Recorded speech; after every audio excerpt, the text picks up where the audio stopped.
ഈ പറഞ്ഞതുപോലെ ഒരു പവർ ഗ്രൂപ്പ് ജനറേറ്റ് ചെയ്തു. അത് ഒരുപക്ഷെ ഒരു വ്യക്തിയായിരിക്കില്ല, ഒരാൾ പോകുന്നതിനനുസരിച്ച് അടുത്ത കൂടുതൽ ജനപ്രീതിയുള്ളവർ ആ മേഖലയിൽ അല്ലെങ്കിൽ പവർ ഗ്രൂപ്പായിട്ട് മാറുന്നതായിരിക്കും. അത്തരത്തിൽ പവർ ഗ്രൂപ്പുകൾ അത് ഏത് മേഖലയിലാണെങ്കിലും ഒരു വ്യവസ്ഥാപിത അല്ലെങ്കിൽ തിരഞ്ഞെടുക്കപ്പെട്ട സർക്കാർ പോലെയോ അല്ലെങ്കിൽ ഒരു സർക്കാർ ഓഫീസുകളിലെ ഹൈറാർക്കി പോലെയോ അല്ലല്ലോ അത്. അല്ല, പവർ ഗ്രൂപ്പുകളെന്ന് പറഞ്ഞാൽ സത്യത്തിൽ ഇപ്പോൾ നമ്മൾ ഇതിൻ്റെ അകത്ത് മെൻഷൻ ചെയ്ത 15 പേരുള്ള ഒരു പവർ ഗ്രൂപ്പ് എന്ന് പറയുന്നു. ഇത് മാത്രമൊന്നുമല്ല, വേറെയും പവർ ഗ്രൂപ്പുകളുണ്ട്.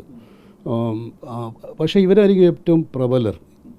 ഇവർ വിചാരിച്ചാൽ ഒരു സിനിമയുടെ ഒരു ഗതി നിയന്ത്രിക്കാം, ഒരു സിനിമയുടെ ഒരു ബിസിനസ് മുടക്കാം, ഒരു സിനിമയിൽ നിന്ന് ഒരു ആക്ടേഴ്സിനെയോ ടെക്നീഷ്യൻസിനെയോ മാറ്റാം, ആ സിനിമ തന്നെ നടക്കാതിരിക്കാം. അതിനൊക്കെയുള്ള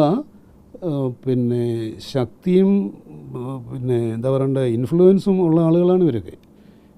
പല ആളുകളും ഇവരൊക്കെ ഞാൻ വ്യക്തികളല്ല പറയുന്നത്, ഇങ്ങനത്തെ ഏത് എൻ്റർടൈൻമെൻറ്റ് ഇൻഡസ്ട്രിയുടെയും ടോപ്പ് ലെവലിൽ അങ്ങനത്തെ കുറേ ആളുകൾ കാണും. അവരാണ് ഡിസിഷൻ മേക്കേഴ്സ്, അൺഒഫീഷ്യൽ.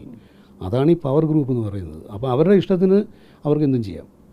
സമീപകാലത്ത് WCC രൂപീകരിക്കുന്നു. WCC കൃത്യമായ നിലപാടുകൾ പരസ്യമായി പറയുന്നു. അത് ഒരു വ്യക്തികൾക്കെതിരെയുമല്ല, ആ മേഖലയിൽ അവരും അവർക്കൊപ്പം ലഭിക്കുന്ന പരാതികളുടെയും അടിസ്ഥാനത്തിലാണ് ഈ ഇതുവരെയുള്ള അനുഭവത്തിൽ WCC നിലപാട് സ്വീകരിച്ചിട്ടുള്ളത്. എന്നാൽ അതിൽ രൂപീകരണ ഘട്ടത്തിലുണ്ടായിരുന്ന ആളുകൾക്കും ഇപ്പോഴും തുടരുന്നവർക്കും അവസരങ്ങൾ കുറയുന്നു. അത് യാഥാർത്ഥ്യമാണ്. അത് അത്തരത്തിൽ അഭിപ്രായം പറയുന്നവർക്ക് അല്ലെങ്കിൽ ഒപ്പം ചേർത്ത് നിൽക്കാൻ തയ്യാറാകുന്നവർക്കുള്ള ഈ അവസരങ്ങൾ കുറയ്ക്കുന്നതിന് എങ്ങനെയാണ്? ഈ അഭിപ്രായം പറയുന്നതല്ല പലർക്കും പ്രശ്നം, തോന്നിയ അഭിപ്രായം പറയുന്നതാണ് പ്രശ്നം. കാരണം ഇത് നമ്മളെപ്പറ്റി നല്ല അഭിപ്രായം പറഞ്ഞുകൊണ്ടിരുന്നു കഴിഞ്ഞാൽ എല്ലാവർക്കും ഇഷ്ടമാണ് കേൾക്കാൻ. ഒരു കരട് വരുമ്പോഴാണ് പ്രശ്നം ഉണ്ടാകുന്നത്. അപ്പോൾ അങ്ങനെയുള്ളവർ വേണ്ട എന്ന് തീരുമാനിച്ച് എന്ത് ചെയ്യാൻ പറ്റും? അങ്ങനെയാണ് തീരുമാനിക്കുന്നത്. ഇവരില്ലെങ്കിൽ എന്താണ് കുഴപ്പം, അല്ലെ ഇയാളില്ലെങ്കിൽ എന്താണ് കുഴപ്പം ഇൻഡസ്ട്രിക്ക്? അതാണ് ചിന്ത. ഹേമ കമ്മിറ്റി റിപ്പോർട്ടിൽ ഒരു പക്ഷേ ക്രൈം അല്ലെങ്കിൽ ഇന്ത്യൻ ജുഡീഷ്യൽ നിയമപ്രകാരം കുറ്റകൃത്യമായി കണ്ടത് ഈ ലൈംഗിക താല്പര്യത്തോടു കൂടി സമീപിക്കുക, അതിന് ഒരുപക്ഷെ അതും പ്രായപൂർത്തിയാകാത്തവർക്കെതിരെ വരെ അത്തരം സമീപനങ്ങൾ നടന്നിട്ടുണ്ടെന്ന്. അപ്പം അത്തരത്തിലുള്ള സാഹചര്യങ്ങൾ എല്ലാ മേഖലയിലും ഒരുപക്ഷെ ഉണ്ടാകും. പക്ഷേ അതിൽ കുറച്ച് കൂടുതലാണോ സിനിമാ മേഖലയിൽ? എല്ലാ മേഖല പോലെ അല്ല സിനിമാ മേഖല. അതായത് സിനിമാ മേഖലയിൽ വലിയൊരു വ്യത്യാസമുള്ള എല്ലാ മേഖലയിലും ആളുകൾ ജോലി ചെയ്യാൻ വീട്ടിൽ പോകും. ഇവിടെ പലപ്പോഴും അങ്ങനെയല്ല. ഇവിടെ നമ്മൾ ഏതെങ്കിലും സ്ഥലത്തായിരിക്കും താമസിക്കുന്നത്.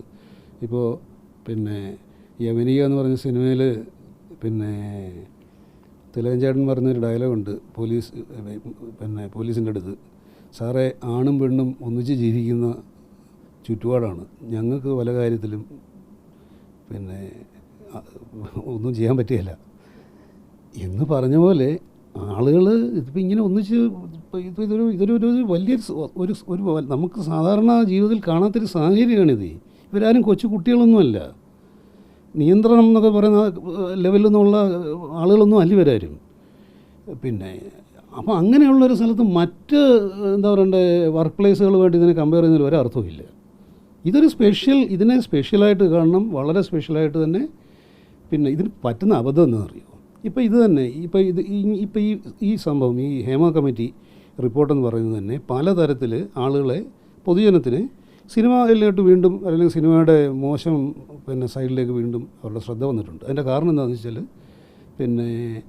അത് സിനിമ മുഴുവൻ, മേഖല മുഴുവൻ ഇങ്ങനെയാണ് എന്നൊരു അങ്ങനെ പറയാൻ എളുപ്പമല്ലേ, നല്ലൊരു കാര്യമില്ല. ഇപ്പോൾ എൻ്റെ അമ്മ എൻ്റെ അടുത്ത് ചോദിക്കുകയാണ് നാളെ എന്നോട് കേൾക്കുന്നതൊക്കെ ശരിയാണോ എന്ന് ചോദിച്ചാൽ എനിക്കൊന്നും പറയാൻ പറ്റില്ല. മനസ്സിലായോ? അപ്പോൾ അത് ശരിയല്ല. അങ്ങനെ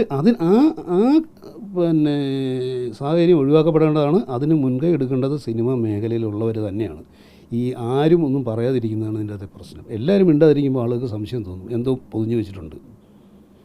ഇതുമായിട്ട് ബന്ധമില്ലാത്ത ഇങ്ങനത്തെ വൃത്തികേടുകളായിട്ട് ബന്ധമില്ലാത്ത എത്രയോ ആളുകൾ സിനിമയിലുണ്ട്, മലയാള സിനിമയിലുണ്ട്. അവർ പോലും ഒന്നും പറയുന്നില്ലല്ലോ. പറയാതിരിക്കുന്നതിനും ഇതൊരു കാരണമല്ലേ ഈ പറഞ്ഞ പോലെ അവസരങ്ങൾ നഷ്ടപ്പെടുമോ എന്നുള്ളത്? ആണ്. എന്തിനാ വെറുതെ ശത്രുക്കളെ ഉണ്ടാക്കുന്നത് എന്നൊരു തോന്നലുണ്ടല്ലോ.